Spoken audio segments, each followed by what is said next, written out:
Good evening from New York. I'm Chris Hayes. Donald Trump's 80th birthday is coming up in just 2 weeks, and as is his style, he's been corruptly lavishing himself with presents all year in preparation.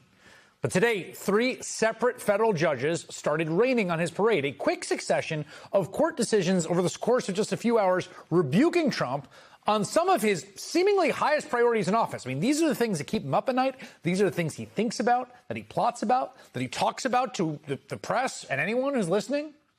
There is clear evidence of the growing backlash to his profiteering off of his petition.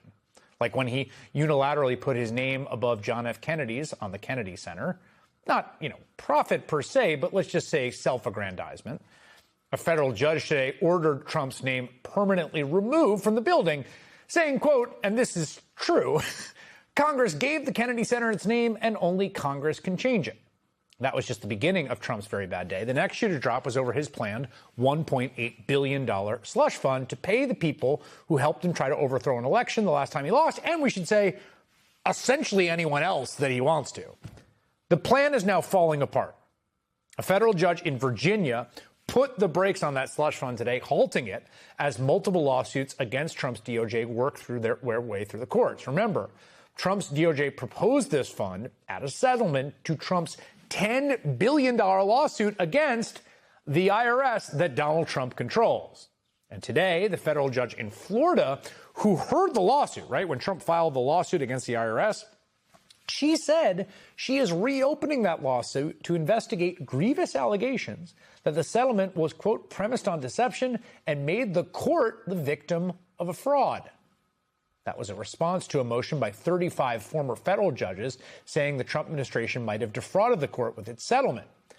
The settlement seems like a product of collusion, not a good faith process between 2 parties in a lawsuit who are, crucially, adversarial to each other in a controversy, as the Constitution describes. In fact, one of the signatories, one of the retired federal judges who signed onto that brief, explained on our show just last night how there could have been a fraud on the court.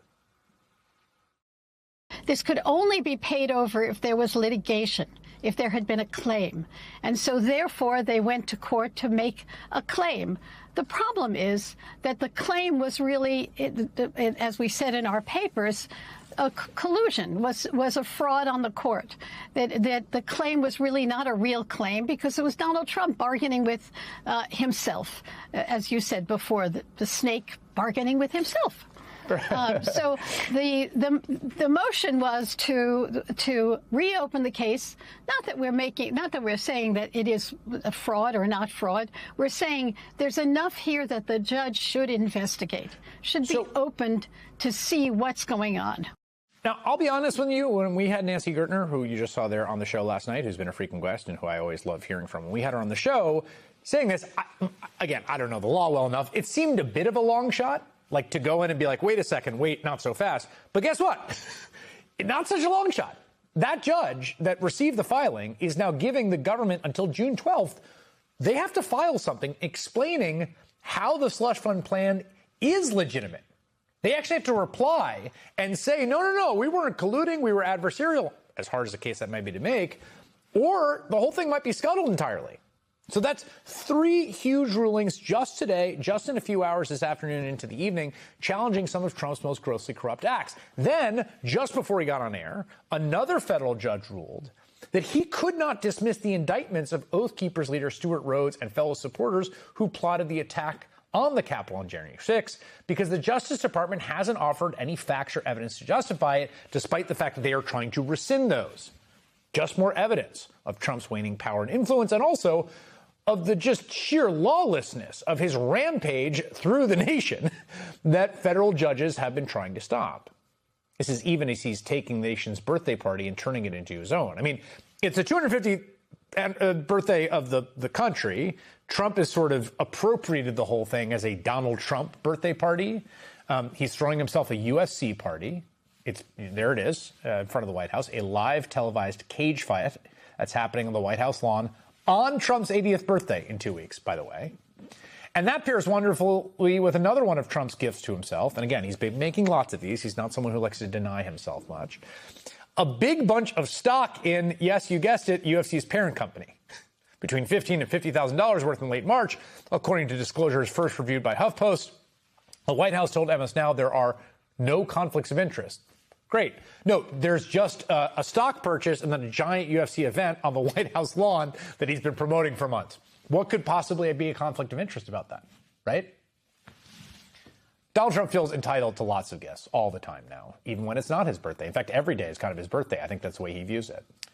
This increasingly brazen and ham-handed corruption is also, I think, getting harder to sustain as gas prices still hover above $4 a gallon and a vast majority of the country says the economy's awful and his political strength collapses.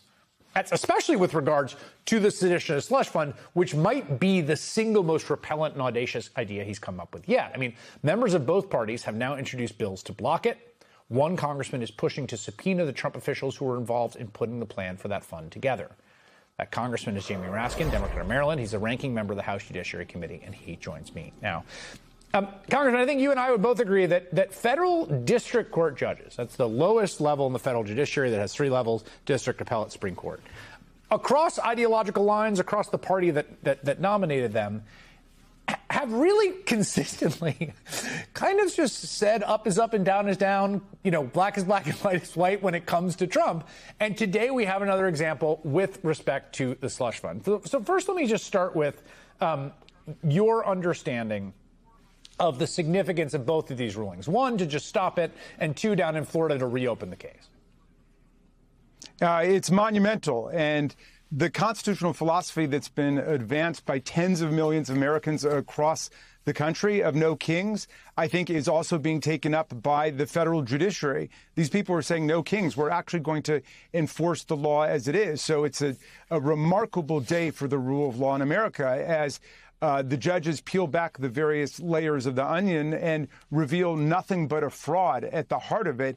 And that fraud is obviously propounded by Donald Trump, but Attorney General Todd Blanche is right in the thick of it. I mean, they filed a motion to dismiss on July 23rd of 2025 in a case not only exactly on point legally, but on exactly the same point factually. It related to the same leak that Trump was concerned about. This is the one that sent Charles Littlejohn to jail for leaking information about Trump's taxes. And the DOJ, under Todd Blanche and under Pam Bondi, sent in a motion to dismiss, which succeeded, saying that you can't recover against the government for the misdeeds of a private government contractor. They knew it. They won on that point, and then they turned around in this case, and they agreed with Donald Trump that he should get $10 billion.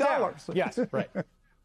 Yeah. So now they're all going back and saying it was a fraud on the court from the beginning. There was collusion between the two sides. They weren't owed $1, much less $10 billion. So the settlement, the so-called settlement, was completely fraudulent. It was an attempt to set up this $1.776 billion political slush fund for their friends, and then also an attempt to wipe the slate clean for any tax fraud, tax crimes, or other federal crimes or federal civil violations that were undertaken by Trump, his family, or his businesses, which, of course, had nothing to do with the original matter of the leak in the first place. So they tried to sneak into this whole thing, this wipeout of liability, a super pardon by the attorney general for the president, his family, and his businesses. And now suddenly it's clear the emperor's got no clothes. This was a fraud on the court that they're trying to turn into a fraud against the country.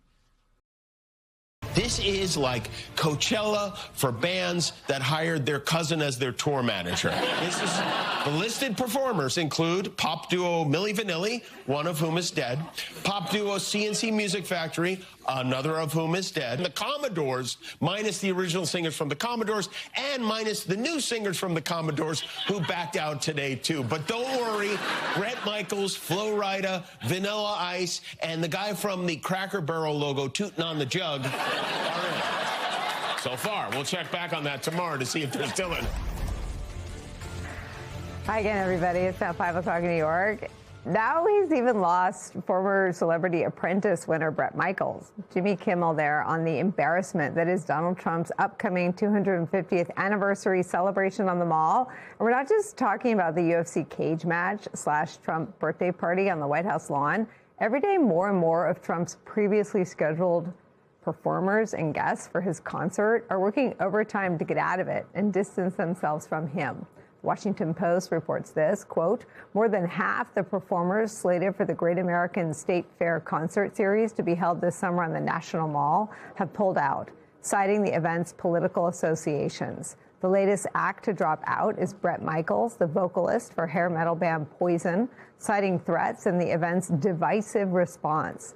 Other artists backing out include Martina McBride, who posted this on social media, quote, it greatly upsets me that any fan who has been moved by my music may now feel like I'm abandoning the meaning behind those songs. Some artists implied that they had been misled about the political nature of the event, including the artist Young MC, who posted this, quote, I have informed, in all caps, I have informed my agents that I will not be performing at the Freedom 250 event. The artists were never told about any political involvement with the event. And if you thought Donald Trump has reached maximum humiliation, there's more. It now appears he has to recruit people to attend that UFC cage fighting match thing on the lawn for the birthday party. I didn't know that grown men had, rides at their parties, but here we are. Washington Post reports this, quote, the Pentagon is moving to recruit hundreds of troops to appear as spectators next month at President Donald Trump's UFC cage fighting event on the White House lawn, and requiring those who attend to pay their own way and to meet height and weight requirements, according to people familiar with the matter and internal memos reviewed by the Washington Post. One memo circulated within the Air Force stipulates that to be eligible, personnel, quote, must meet current waist height ratio and current physical fitness standards. Troops will be required to wear their short-sleeved dress uniforms, the memo adds. Once a beauty pageant owner, always a beauty pageant guy. Donald Trump being forced to recruit people to attend his party as his brand becomes way too toxic for even Poison star Bret Michaels to attend is where we begin the hour with some of our favorite experts and friends. Media Matters for America President Angelo Carusone is here. Also joining us, Puck Senior News political columnist and national affairs analyst John Heilman is here. And joining me at the table, Princeton University professor, political analyst Eddie Glaude is here. He is the author of a beautiful, beautiful new book, America USA, How Race Shadows the Nation's Anniversaries. It's out now. We'll ask him about it in a couple minutes. I was embarrassed reading this in front of this intro about all this cultural stuff in front of Eddie, but not you, Heilman, so I'll let you go first. This doesn't read as real. Like, I have had the most surreal experience this week. And I will admit to being sort of confounded by AI. Like, I watched the bears go inside and like lay on the Labrador's bed, and I'm like, oh, that's so cute. And my son's like, that's not real. So I will admit to not being like a savant when it comes to AI, but I didn't think the cabinet meeting was real. I did not think this Washington Post reporting about the, what is it for men, the waist to bicep ratio or whatever it is, and the short sleeve shirts. I mean, this cannot be happening, that there's no one around Trump that can say, don't put this out there. Your own people are laughing their asses off at you. I mean, look, it's funny, Nicole, you're more focused on some of the sartorial elements of this. I'm sort of focused on on seeing these stories with these headlines like they're losing people from the lineup, right? And I hadn't really been paying that much attention to this, to be honest with you, because we know what passes for, musical stars in the world of Donald Trump. You get to go to the convention and like Kid Rock is like the big thing. And, and like, you're like Kid Rock is like, Kid Rock, it looks great in comparison to the people who were on this bill before they all dropped out. It's like you're holding an event where Milli Vanilli, which is one of the most embarrassing, fraudulent acts in the history of pop music, where Milli Vanilli is to is too good for you, right? Is Milli CNC Vanilli Music the lip Factory, sync Young MC, scandal? Yeah. Yes, that's the lip sync scandal. But all of these people are people who are all from they're all one-hit wonders from kind of the early 1990s. And I love 1990s music, but these people were embarrassing when they were one-hit wonders. Now they tried to reassemble them for some reason that I don't really understand. And now they're all backing out. And you haven't even gotten to the guy who is the leader of CNC Music Factory. Their one hit was Gonna Make You Sweat. That guy has now dropped out, and he's got a video of himself on Instagram sitting on the toilet where he's describing, if you don't like the fact that I've dropped out, I'm going to get a Venezuelan girlfriend and some Venezuelan wine, and I'm going to get an Iranian this and a this and a that. And I'm sitting here on the toilet while I'm recording. I'm like, you want to think about something that looks like it's AI? Go take a look at the guy who's the leader of CNC Music Factory sitting in his John. That was a guy who was going to be a headliner. He was the star of the show until he decided, I'm sorry, I can't be part of this. This is too low even for me. So I don't know what to make of any of it except for the fact that the embarrassment of popular cultural kind of just scraping the bottom of the barrel that Trump has always done. It's like the bottom of the barrel now is scraping back. They're like, I'm sorry, we are the bottom of the barrel, but you're below us in this barrel. And so we are now going to take the high road and decline to take part in your event. I think there's no grander a symbol of how much Donald Trump and MAGA have lost popular culture than that. When Milli Vanilli says to you, I'm sorry, dude, we'll pass on the audience because, our standards are too high, that's how you know you are screwed in terms of pop culture in America. So we'll stay monitoring our top story, but we have breaking news on the war with Iran. President Trump says he's meeting in the Situation Room right now, posting on Truth Social that he'll make a final determination, in his words, about a potential peace deal with Iran, outlining the terms the U.S. is asking for. It comes after negotiators for the U.S. and Iran reached a potential agreement that would extend the ceasefire, reopen the Strait of Hormuz, and provide cast-iron sanctions relief for Tehran. We're going to bring in MS Now senior national security reporter David Rode. David, just walk us through what the president laid out in his tweet, because I'm seeing things like nuclear dust is going to be unearthed with close coordination between Iran and the International Atomic Energy Agency. There's not going to be any money exchanged, he says, until further notice. I mean, it's a lot of the contours of the deal that we've been talking about, and yet the president also still doesn't say whether he's agreeing to it or not. Yeah, and look, I hope there is a deal. That's much better, I think, for the world in general. But the president may have just complicated negotiations again by sort of posting this kind of tweet. It does echo in some ways what's in this memorandum of understanding, this document, but every word is critical. So you're right. One major thing that he mentions is what you mentioned is, and it's this thing about the enriched uranium is a concession, as far as I'm concerned, because now President Trump is talking about this nuclear material being dug up out of the ground and destroyed. I just want to point out that before the war began, Iran was offering to what they call downblend, or it makes the enriched uranium less enriched. You blend it with other uranium, and that's one way of destroying this enriched uranium. So, and while President Trump, though, before this has been saying all of that enriched uranium had to be removed from Iran, that the U.S. had to take control of it. Specifically, just a couple days ago, he said Russia and China couldn't take the enriched uranium. Now he's agreeing to some sort of process where it's diluted or destroyed inside Iran. That is a win for Iran. There's other things he says, that Iran must pledge that they will never have a nuclear weapon or bomb.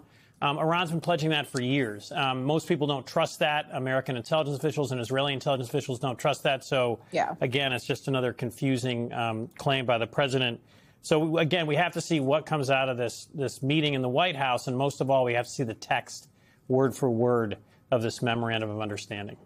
Yeah, especially as you hear prominent officials like Marco Rubio or Vice President J.D. Vance saying that at this point they have the broad contours, but they're debating and delineating over specific word choices. That stuff matters in these memorandums of understanding. And then, of course, in the eventual deal. I don't know that as much thought is going into these social media posts giving updates on where the deal is at, and yet they are instructive. So even as the president says that he's in the situation room right now to make a final determination, we will await to see what and if that determination becomes public. But it all sort of speaks to the piece that you've just written for MS Now, where you talk about how this proposed framework might be viewed as more of a win for Iran than the U.S. Can you talk us through that? Yeah, so there's several ways this helps. I want to be fair, the U.S. The first thing is the reopening of the Strait of Hormuz. Iran has agreed to that. That would help bring down oil prices. That's an important thing for the Trump administration. But at the same time, the U.S. is lifting its blockade on Iran's ports. That will help Iran definitely. And there's no mention of this agreement of Iran's missile stockpile. And that's a huge issue for countries in the region, whether it's Israel or the United Arab Emirates or Saudi Arabia. Iran has demonstrated they can fire these missiles at any time at these countries, particularly in the Gulf, and damage their refineries and pipelines. That could cause an oil crisis. There's no mention of Iran's proxies. The missiles and the proxies were things that the president brought up on the night he announced the war as one of his 5 top demands. So in the end, there's roughly 4 ways that I think Iran gets wins in this agreement. Also, the nuclear issues that we were just talking about, they're not going to be discussed until a second round of negotiations that'll go on for 60 days. Again, that's a concession by President Trump, and that's what the Iranians wanted in terms of the nuclear negotiations. I did also think that it was notable that, at least in his social media post, there was no tangible mention of Lebanon, which is supposed to be another sticking point in these negotiations, and certainly a big priority for the Israelis as they watch to see what this deal ultimately is. So we'll keep watching, of course, that, our eyes on the president's social media feed, as well as the White House, as always. But I also want to get you on a big development in another major conflict, David, because earlier today, a Russian drone crashed into an apartment building in Romania. Talk us through what we know and why this is significant. So, yes, an apartment building near the border with Ukraine. 2 people were injured. No one was killed, thank goodness. And this is an ongoing problem. In the last year, I believe 300 incidents have occurred where Russian drones, sometimes even Russian aircraft, have veered over the border into Romania or Poland or other countries in the NATO alliance. And it's a serious thing because this is a threat to the NATO alliance. And the Romanian foreign minister in a television interview said today they would invoke Article 4. Article 4 is where the alliance leaders talk about how to respond to a violation.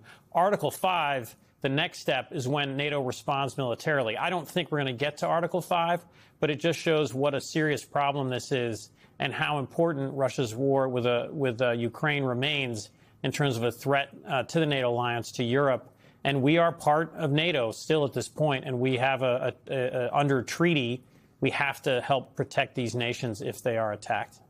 Yeah, really, really important. David Rohde, thank you as always. We're going to pull out our Customs and Border Patrol officers that process these flights and put them in these facilities to help protect our employees coming out of work. And if things don't change, we're going to have to make this step pretty quick. You know, Jonathan Lemire, the stupidity, I mean, it makes your teeth hurt, the stupidity. Yeah. He's saying what we're going to do is we're going to destroy more global commerce. What we're going to do is make flying on airplanes even less safe. What we're going to do is we're going to try to disrupt operations at one of America's most important international airports, all to help what? Hold people that haven't committed crimes inside subhuman conditions in internment camps? So you're talking about 21st century commerce being undermined, all to make a point about like medieval things taking place at internment camps that Americans don't want. You look at Donald Trump's approval ratings. When did they start really collapsing? The war didn't help. But you look at what happened at Minneapolis. You looked at the fact that U.S. citizens were gunned down in American streets. You look at the fact that ICE officers abused people. ICE officers clearly not trained for the work they were being asked to do, and abused that power. And young people, children, being scooped up off the streets when they came home from school and thrown into internment camps, being treated much worse than the Japanese were treated in their internment camps, if you read history.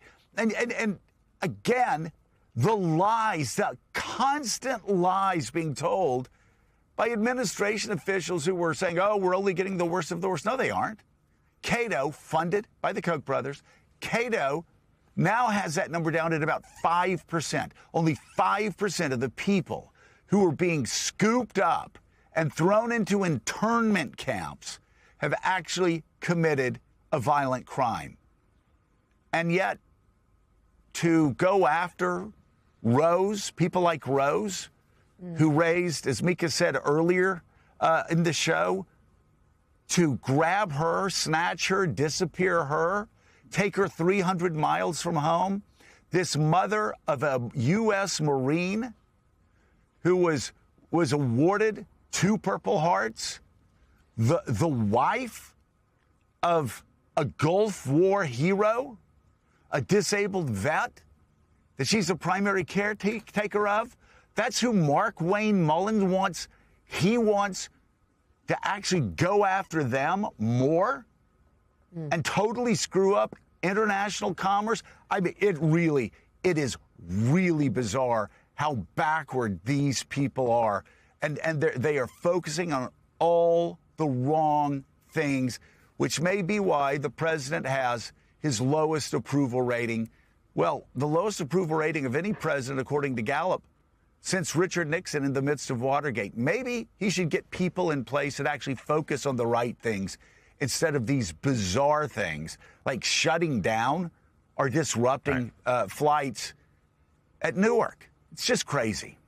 Yeah, this airport plan, and I forget where I saw it, so I can't give credit, but someone said, oh, it's like you saw the economic paralysis that came from the Strait of Hormuz closing and said, oh, let's bring that home. Let's do some of that here.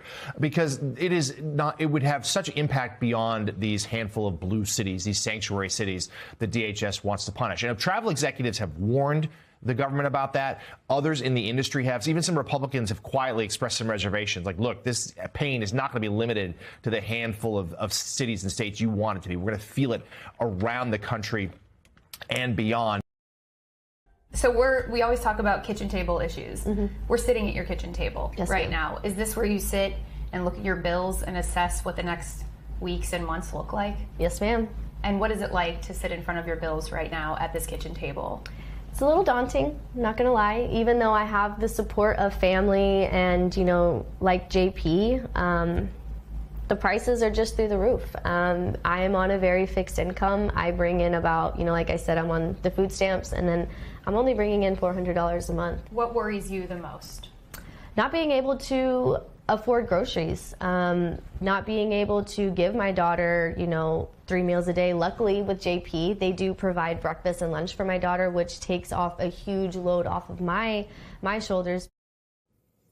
It is so good to be with you. I'm Ariel Reshef. Affordability isn't an abstract concept or political fodder or a Democratic hoax, as Donald Trump has contended for so many single moms that I spoke to in Austin, Texas. These women are current and past participants of the Jeremiah program. It's a nonpartisan nonprofit that helps single moms with housing and childcare while they pursue their professional degrees. And for them, the current economy has them essentially rethinking everything about their already tight budgets. The mom that I just talked to, August, who you just heard from, told me about the increase in her gas prices. So $35 for her could mean the difference between filling up or getting her daughter socks. Another mom, Andromeda, showed us how she bends the nozzle of the gas pump once she's done filling it up so that she can get every single last drop out of that hose. For them, every penny counts. And they are not alone out there. In fact, they are part of a majority of Americans who feel like this economy is just not working for them. And some, like August, who voted for President Trump, feel disappointed. They even regret their vote. Trump administration officials are fanning out across the country, hoping for a reset and trying to convince voters that the economy is, in fact, on the right track. But is it too little, too late, at least for the midterms? Joining us now, Catherine Rampell, co-host of MS Now's The Weekend Primetime and economics editor at The Bulwark, Susan Glasser, a staff writer at The New Yorker, and David Drucker, senior writer at The Dispatch and MS Now contributor. Catherine, inflation hit a 3-year high just yesterday. All of those moms that I spoke to in Austin say that they feel like they are shouldering this crippling burden of the economic climate that we find ourselves in. High prices are there for groceries and gas, just about everything. Is there any possibility that Americans are going to feel a reprieve anytime soon? I think that is highly, highly unlikely. If anything, there are a number of forces conspiring to probably make grocery prices, food prices in general, higher throughout the year. That's because, as you mentioned, you have the Iran war, which has driven up fertilizer costs, diesel costs, other inputs that go into producing food. We haven't seen the full effect of those yet, candidly. You, again, have the fact that El Nino, a particularly bad El Nino, apparently, is coming this year and is likely to disrupt crops. Now, I wouldn't pin the blame for that on any particular elected official. That's just natural phenomena. But in addition to all of that, you also have the early effects of the so-called One Big Beautiful Bill that passed last year, which to date has kicked at least 700,000 children off of food stamps, just across the 12 states that have reported data thus far. Again, those are children. We heard a lot about how the One Big Beautiful Bill was going to attack, but hold accountable, supposedly able-bodied adults, the supposedly undeserving poor people who were too lazy to work.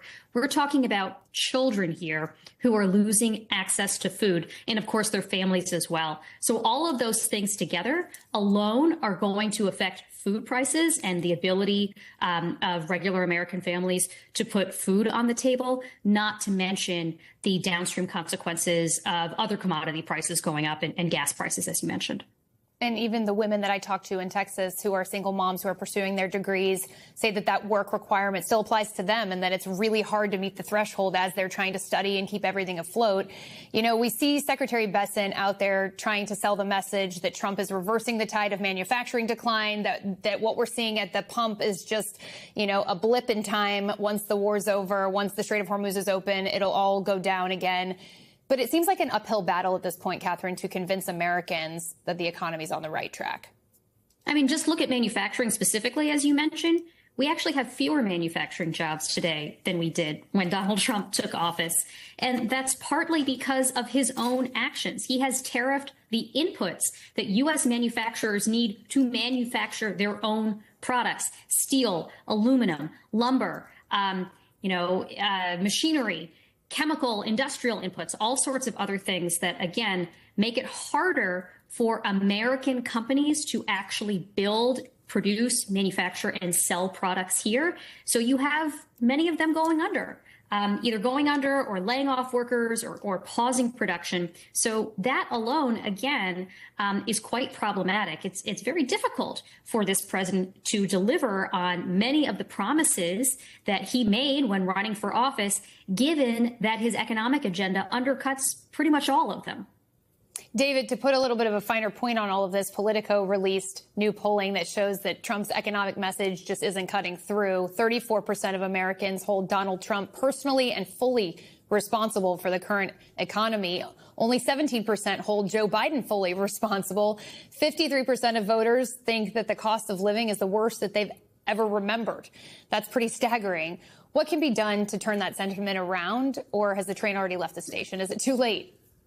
Well, I mean, look, these things, will ebb and flow. But I think for the time being, the train has left the station. I mean, part of the problem that the president has, and therefore his party, because we're talking about midterm elections, is that, put aside for a minute that they're not happy with his handling of the economy.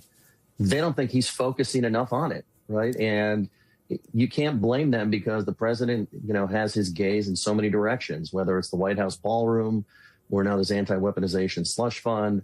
There are foreign policy issues he's focused on. I mean, there's the reflecting pool on the mall that he's enamored with, right? And, voters notice when politicians aren't paying close enough attention to their priority.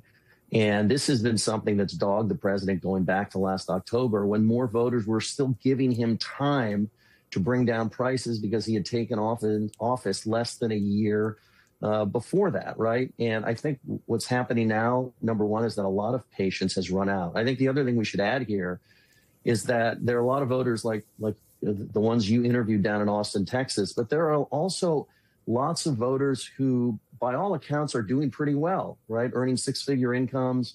They don't have the same pressures from day to day to put food on the table the way the moms that you spoke to do. And yet they feel stretched. And this is important politically.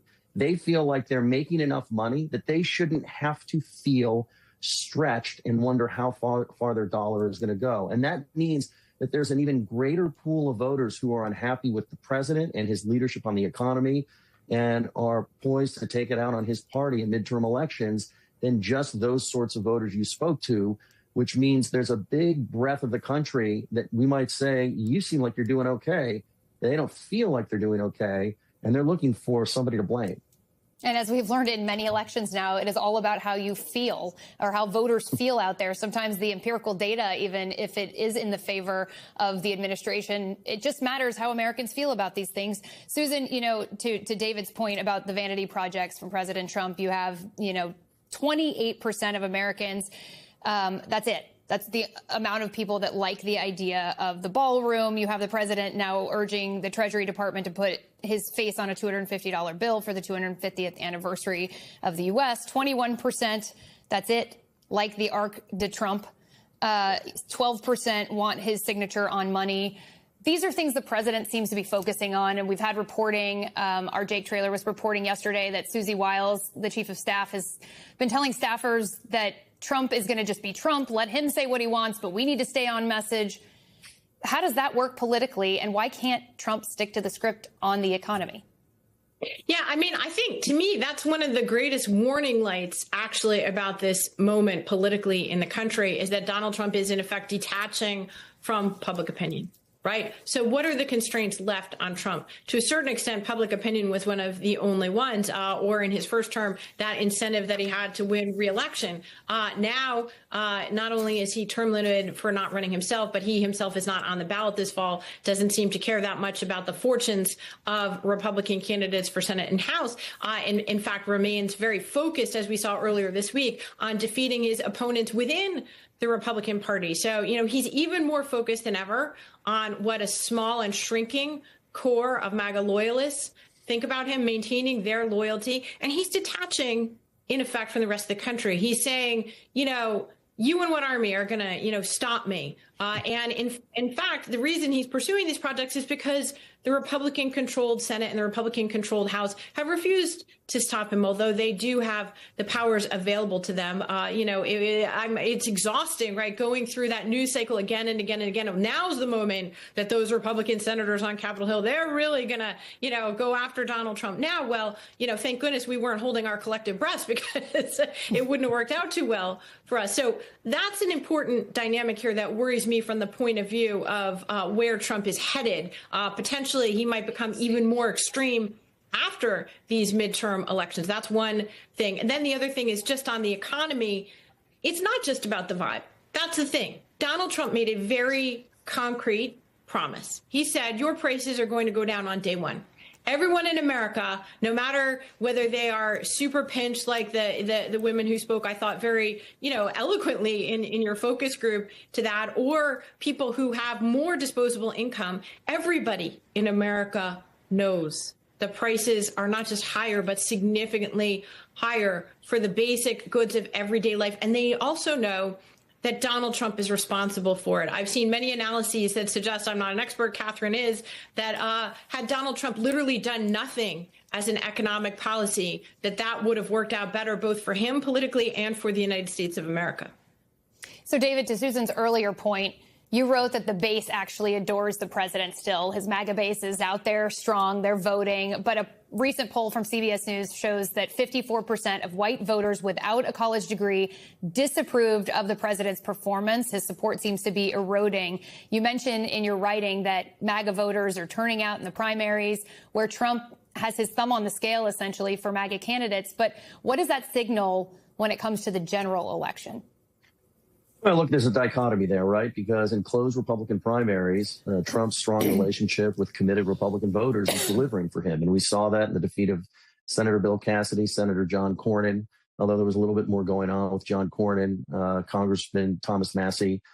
So there's plenty of evidence to show that President Trump, still has a lot of juice with Republican voters. At the same time, what the polling and the performance has also shown us is that those Republicans we sometimes, refer to as sort of normal, traditional Republicans, sort of Republicans that think of themselves as Republicans first and supporters of the president second, right? Not MAGA aligned, but Republican aligned. They've always liked the president's policies. They've never really been thrilled with his provocative behavior, his nasty rhetoric. And they're fine with that as the price of admission if the movie is the one they wanted. If he's delivering on the economy, which is why they voted for him again, they wanted that pre-COVID economy from the first term, they'll put up with this stuff. They're not getting it. And so we're seeing the outer bands of this 2024 coalition fray. And that includes softer Republicans who are not as close to him as those voters that have been showing up in primaries religiously. And that means that Republicans, have a world of hurt waiting for them in a lot of these House and Senate races. Now, obviously, it depends on whether you're in a red state or a purple state. It depends, therefore, does the turnout drop off? Does it actually, cross the aisle to the other side? And how does this play out now? Because we now effectively have a larger Republican majority in the House of Representatives because of mid-decade gerrymandering than we do in actuality right now, where it's just a couple of seats. And so there's still some unknowns there. But we know that the president is just not as strong across the board, and that includes in his own party as he was a year ago.